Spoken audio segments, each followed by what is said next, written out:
Je pleurais et je tremblais. J'ai vu, j'ai entendu, car le Seigneur est sur le point de venir chercher son épouse. Quand ils veulent passer à la caisse pour acheter leurs affaires, je vois ta main droite avec une puce à l'intérieur. Les étoiles dans le ciel tomberont, les corps trembleront. Cet homme, il tenait la Bible. Il a dit, tenez, prenez cette Bible, je vais donner cette Bible pour vivre. Mais ce qui s'est passé ensuite, c'est que tout à coup, son esprit est devenu vide. Je m'étais retrouvée par terre, à pleurer et à trembler. Et alors que je vivais cela, j'ai eu l'impression qu'une rivière me traversait. Dieu peut utiliser n'importe qui pour accomplir sa volonté sur la terre. C'est justement le cas de deux vidéos que nous allons regarder aujourd'hui. Ces deux enfants racontent avoir reçu le message du Seigneur pour l'humanité, des messages qui nous invitent à réfléchir sur notre marche avec Dieu et sur le retour imminent de notre Seigneur Jésus-Christ. Je ne vais pas prendre beaucoup de temps en introduction et donc je vous invite simplement à suivre ce témoignage avec attention tout en examinant toutes choses à la lumière de la parole de Dieu. Avant de commencer, n'oubliez pas d'aimer cette vidéo et de la partager autour de vous afin que ce message puisse également édifier et fortifier la foi des autres personnes. Sans plus tarder, regardons ensemble cette première vidéo. Bonjour à tous, je m'appelle Jadiel et j'ai 10 ans. Et je veux juste partager quelque chose que je me suis sentie poussée dans mon cœur à partager aujourd'hui. Ce que je vais vous raconter, c'est l'histoire de ce qui s'est passé dans ma classe il y a quelques jours. Pendant le cours, nous avions un cours biblique. Donc pendant le cours biblique, nous étions en train de prier et mon professeur parlait. Nous parlions de la venue de Jésus. Et pendant que nous prions, venant de nulle part, j'ai commencé à pleurer et à trembler dans la classe. Oh mon Dieu, qu'est-ce qui m'arrive? Je ne fais que pleurer et trembler en classe.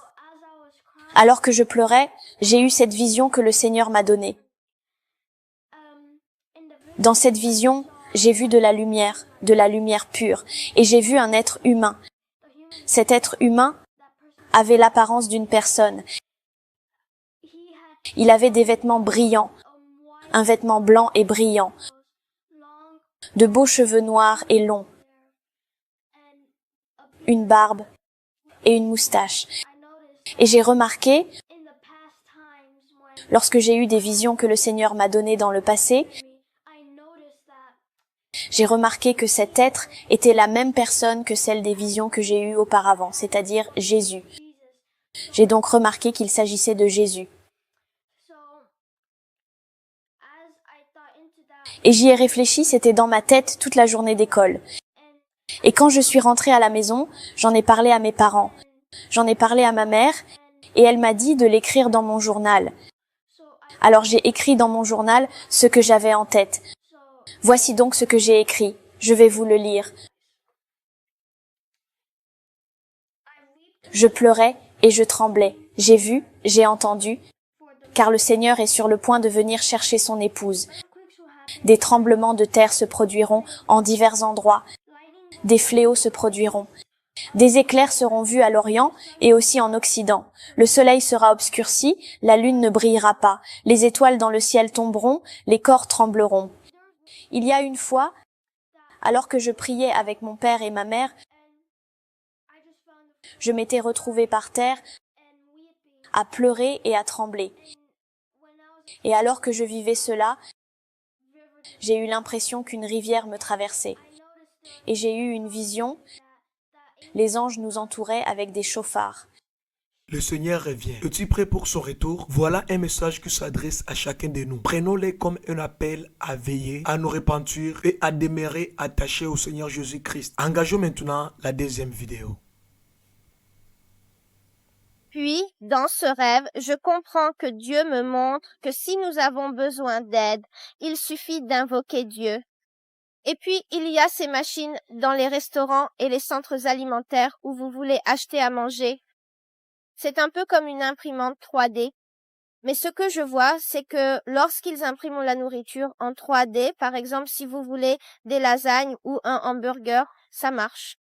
Ils l'impriment simplement en 3D. Mais vous savez ce qu'ils mettent à l'intérieur? Ils mettent de la fausse nutrition et aussi des morceaux d'insectes. C'est ce que j'ai vu. Mais les gens qui mangent ça ne peuvent pas le voir parce que c'est déjà recouvert par l'imprimante 3D. Et puis la nourriture a le goût, l'odeur et l'apparence de ce que c'est censé être, mais ce n'en est pas. Ce ne sont que des produits chimiques nocifs qu'ils mettent dans votre corps. Ensuite, j'avance un peu dans le temps et je vois ce magasin. Ce magasin avait une caméra à la porte. Et puis, quand tu entres, cette caméra te prend en photo. Et ensuite, ils peuvent découvrir tes informations personnelles et chaque secret que tu as gardé dans ta vie. Et puis, quand ils veulent passer à la caisse pour acheter leurs affaires, je vois ta main droite avec une puce à l'intérieur. J'étais le seul à pouvoir la voir, mais elle était à l'intérieur de ta main. Donc, quand ils veulent t'acheter, il y avait un carré. Et ensuite, ils mettent ta main comme ça. Et puis, ça faisait titit. Et ensuite, tu achetais les articles. Ça indiquait aussi combien tu avais sur ton compte en banque, combien il te restait et combien tu avais dépensé ce jour-là dans ce magasin. Et beaucoup d'autres détails. Et puis, je me rends compte qu'il n'y aura plus de téléphone, ni d'iPad, d'ordinateur, ni de gadget. Il y aura juste une puce dans ta main. Et puis, quand tu veux, tu fais simplement apparaître un écran bleu qui surgit de ta main sans rien pour le soutenir. Et ensuite, tu peux simplement taper ou faire tout ce que tu veux avec le gadget. Et puis, j'avance encore dans le temps, jusqu'à une époque où il brûlait des Bibles. Et alors, Dieu m'a simplement aidé à me souvenir de ce verset. Ceux qui cherchent à sauver leur vie la perdront, et ceux qui perdront leur vie la préserveront. Et puis j'ai vu cette femme, elle a dit, non, ne prenez pas ma Bible. Je ne vous laisserai pas prendre ma Bible. C'est ma précieuse Bible. Alors ils l'ont tuée. Mais avant que l'arme ne la touche, Dieu a emporté son esprit. J'ai vu son esprit. Emmenée par la main de Dieu au ciel avant qu'elle ne soit touchée par une balle. Ainsi, elle n'a pas connu la douleur ni la mort. Puis j'ai eu une deuxième vision où cet homme, il tenait la Bible. Il a dit, tenez, prenez cette Bible, je vais donner cette Bible pour vivre. Mais ce qui s'est passé ensuite, c'est que tout à coup, son esprit est devenu vide, puis il a agi comme un zombie, et il n'avait plus aucune réaction, aucun sentiment. Il était juste un simple zombie regardant dans le vide. Et puis il se promène pendant que quelque chose dans son cerveau lui dit quoi faire. Et ensuite, comme vous pouvez le voir, l'IA les contrôle. Et puis j'avance à nouveau dans le temps. Cette fois, je me retrouve en plein ciel, regardant en bas toutes les personnes qui maudissent le ciel, qui maudissent Dieu. Ils crient fort, maudissent encore plus et disent des choses horribles. Puis j'ai été emmenée au paradis. Je vois tellement de gens dans le ciel avec moi. Mais le fait est que lorsque je regarde en bas, c'est comme si je voyais 10 fois plus de personnes dans le ciel, montant avec moi au paradis. J'étais tellement choquée. Puis quand j'ai été emmenée en haut, j'ai vu un trône. Ensuite, j'ai vu Dieu assis dessus avec son visage éclatant que je ne pouvais pas voir. Alors j'ai vu des anges qui avaient 4 visages, un visage humain, un aigle, et d'autres visages, 2 autres visages. L'un ressemblait à un sanglier ou à autre chose. Et puis un livre apparaît, et un nom y est inscrit. Et alors Dieu appellera le nom qui est écrit dans le livre. La personne dont le nom est appelé s'avancera vers le trône. Dieu verra. Dieu verra ce que tu as fait, tel que c'est écrit dans le livre. Et ceux qui se sont repentis de leurs péchés, Dieu a oublié ces péchés. Ces péchés sont effacés et ne seront plus jamais connus. Mais ceux qui ne se sont pas repentis, leurs péchés sont toujours inscrits dans le livre. Alors mon message pour vous est que si vous avez péché, repentez-vous maintenant avant que le jour du jugement n'arrive. Dieu a appelé mon nom. Je me suis déjà repenti de mes péchés. Et alors Dieu a dit, bien joué, bon et fidèle serviteur, entre dans la joie de tes maîtres. Et j'étais tellement heureux d'entendre cela. Beaucoup de gens ont aussi entendu cela, mais ceux qui étaient à terre en train de maudire après avoir traversé des tribulations, ils sont montés au ciel avec moi jusqu'à l'endroit où ils allaient être jugés. Et puis la plupart d'entre eux ils étaient encore en train de maudire, et alors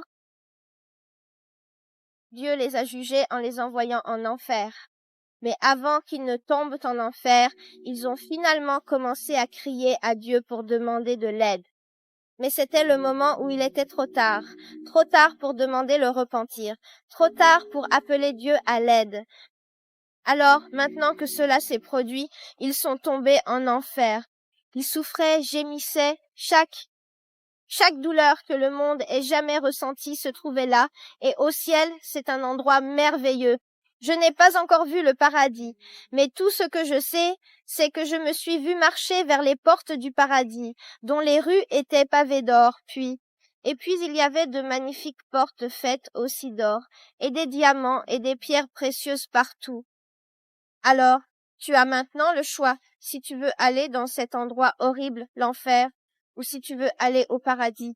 Ce sont des enfants, mais selon leurs témoignages, le Seigneur les a utilisés pour transmettre un message qui nous concerne tous. Préparons-nous, car le Seigneur Jésus-Christ revient très bientôt. Peu importe l'âge de la personne que Dieu choisit, il peut se servir de qui il veut pour parler à son peuple. L'essentiel est de comparer tout ce que nous attendons avec la parole de Dieu et d'en retenir ce qui nous pousse à vivre dans la sainteté. Mes frères et sœurs, ne remettons pas notre repentance à demain. Veillons, prions, recherchons le Saint-Esprit et demeurons fidèles au Seigneur Jésus-Christ. Chaque jour qui passe nous rapproche davantage du retour de notre Seigneur Jésus-Christ. Que le Seigneur vous bénisse abondamment. N'oubliez pas d'aimer cette vidéo et de la partager autour de vous afin qu'elle puisse encourager d'autres personnes. Retrouvons-nous très bientôt sur Vivre pleinement sa foi.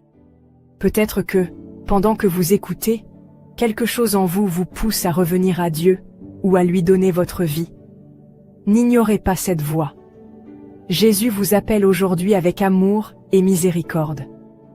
Il veut que vous soyez proche de lui.